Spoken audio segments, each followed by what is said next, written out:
This is Michael Orrell of mobileburn.com and androidauthority.com, and we're going to start off part 3 here of our look at the Motorola DROID X for Verizon Wireless by dealing with some call issues. So we've got an inbound call coming, and in a second you should see it come through. So here it is. We've got an unknown caller calling in from Freehold, New Jersey. We can answer it just by swiping across there. And interesting thing you'll notice, if we jump out to the home screen, for example, the notification area will glow, or I guess pulsate in green color to make sure you really realize that you've got a call going on right now, which is kind of convenient.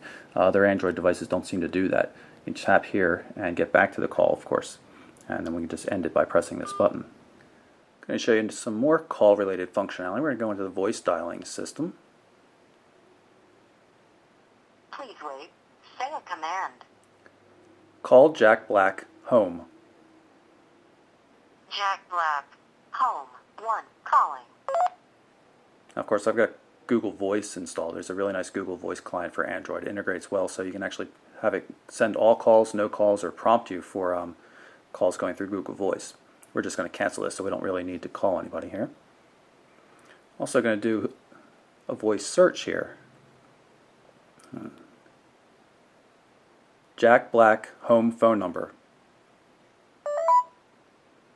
Now the cool thing is, it's smart enough to realize that it can still apply this voice search against contacts that I have. See call Jack Black, and I can just tap one of those two things, or I can actually do the Google search. Another handy feature of the lock screen is the ability to throw the phone into silent or back into normal ringer mode just by using the opposite direction of the unlock. And of course you still unlock by going left to right. Motorola DROID X supports visual voicemail, and as you can see up here in the notification area, we have a new voicemail message. Actually sent this from the phone to the phone, since you can compose new voicemail messages directly on the phone, and then you can see how any message comes in, and then you can just play it.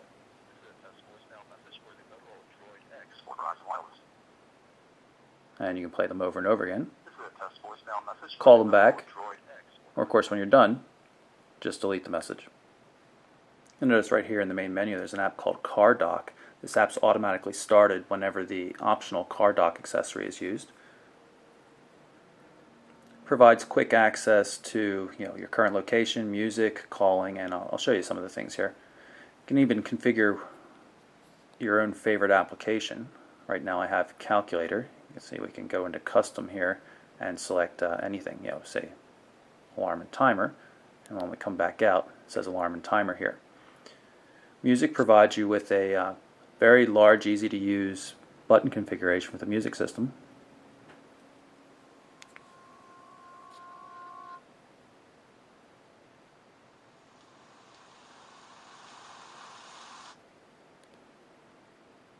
Calling, of course, provides access to phone functionality, including Bluetooth support, large dialers, everything like that, very nice. And one of the more common things, of course, is going to be my location.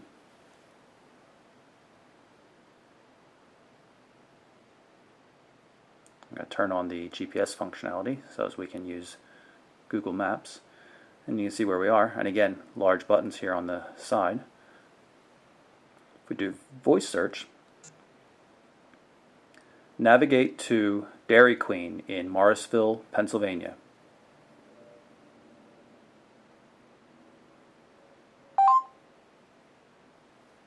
Notice it goes around. It'll automatically go. You can hit the button to make it go quickly. And it's going to find where we are. It's confirming the address. And it's going to send us off on our way, 12 miles away to the Dairy Queen. You'll notice here on the home screen I've got a news widget with the Mobile Burn feed, but there's also a regular news application you can use right here in the main menu. The same feeds defined, so you can see this is all a list of the current stories in Mobile Burn. And you can tap through on the title. In theory, view original button.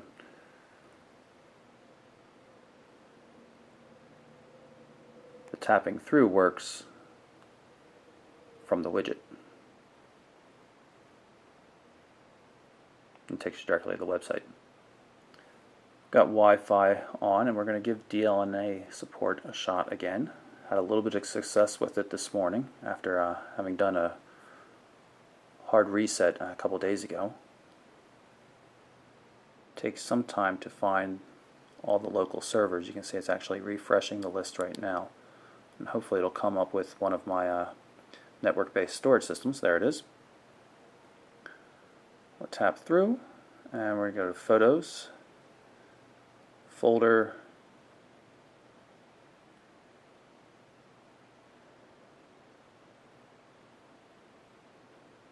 and see if it works out. Here we go.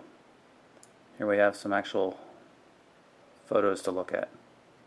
Of course, photos of the Droid X itself.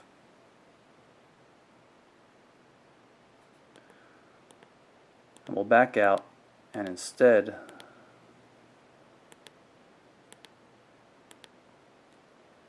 look for some videos. Now I'm just going to use the all videos thing here because it's going to make it faster. And here's a little bit of the Motorola DROID X review, part 2. It's done in the MP4 format. Does not seem to play AVIs.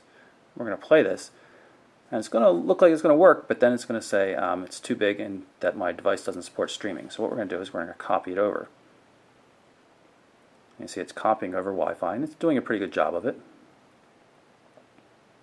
And hopefully we'll be able to view this. I haven't actually tried copying it over before.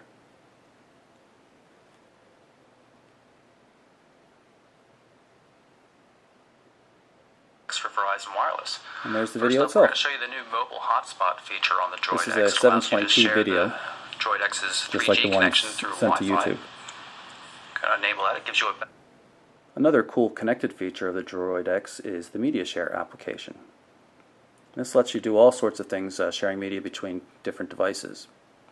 What I'm going to use is I'm going to have it copy some data over from the phone to that same network drive we used before. And here it's going to say, to choose the file that we want to copy. And I'm going to just grab a video. Take that one there. Now it says choose where to copy it to. This time I'm going to copy it in one of the shared folders on my server. Public. And we're going to stick it right there in Documents. And you can see up here in the notification area that the transfer is now taking place. I found this system to work pretty well. It's a little annoying and obtrusive at times because every time there's some sort of connectivity option, it seems to prompt you by default, but powerful system and quite handy at times. Let's take a look at Motorola's social networking application. Combines feeds from Twitter, MySpace, Facebook, all that kind of stuff. You just tap up here and you can select which feeds you want to look at. Let's look at just Twitter right now. And there's my friend Rich posted something. You can see we have the option to do an @ reply or just a regular message. And of course you can retweet it or favorite it. If we jump over to Facebook, however, you'll see that we can add comments, like it, or even write on the wall or send text messages to the person. In terms of IM support on the Droid X, there's not much to show. We've got the Google Talk client right here, but there are no other instant messaging clients for, say, AIM, MSN Live, or Yahoo. Verizon includes an application called Backup Assistant that lets you back up your contacts to a Verizon server. You can configure it to sync at various points in time in the day, or you can do it manually, of course, just by hitting the Sync Now button. And of course you can set a PIN to it to keep all the data secure. And I'm sure you're all dying to see the Blockbuster Movie application, which supports streaming movies over the internet connection. Unfortunately, I can't run it right now because this is a device that I'm reviewing before it's available to the public, and it says there's an update, and I can't get it because it's not actually on the Android market yet. You'll see right here it says update required, and when we go there, that application doesn't exist. So unfortunately I can't show you that at this time. I've been rather pleased with the battery life of the device so far. I've been getting through a good day and a half with real use with the Droid X. Did a test of just a call from one phone to another for an hour just to see what kind of impact it had on a full battery, and it took it from 100% to 90%, which is not too bad. And that's, like I said before, I've been getting about a day and a half of use out of it, which considering it has that large 4.3-inch screen, I'm pretty pleased with that. And I'm pretty pleased with everything on the device itself. I haven't gotten a chance to test out HDMI. I don't have that kind of cable handy, but it's a really nice device overall if you're into big touchscreens. If you like a keyboard, of course, you're going to want to look somewhere else. And I have not been real pleased with the stills that have come out of the camera, even though the HD 720p video is really nice. But overall, pretty impressed. Quite happy with the device, and I recommend you check it out if you're in the market for a new large touchscreen slab smartphone. So again, that's the Motorola DROID X for Verizon Wireless. I'm Michael Orrell from MobileBurn.com and AndroidAuthority.com.